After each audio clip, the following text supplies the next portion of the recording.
So we're staying in the interface.dwg file, and what we're going to look at now in the AutoCAD interface is the ribbon interface at the top of the screen and the panels that you have on the ribbon as well.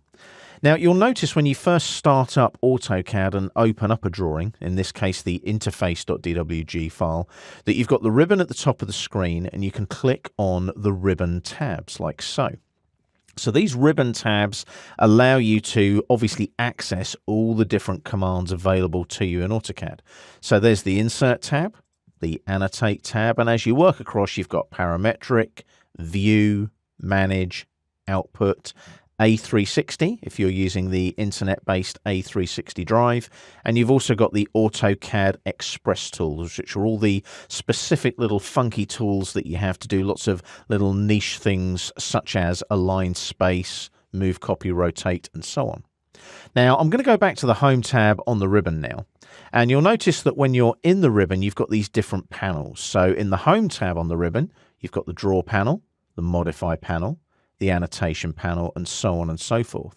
Now you'll notice when you move over the title bars of these panels, some of them highlight and some of them don't.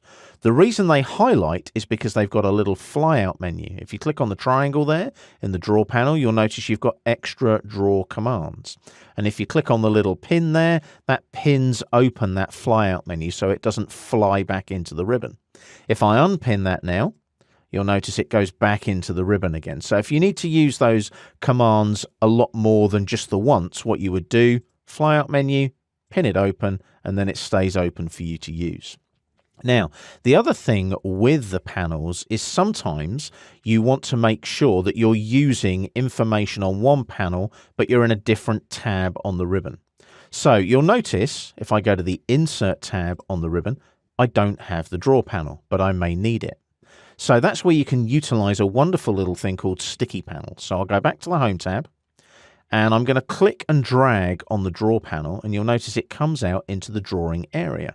If I release the mouse now, that now just sits there as what they call a sticky panel. It's a bit like a post-it note. You've kind of post-it noted it into the drawing area.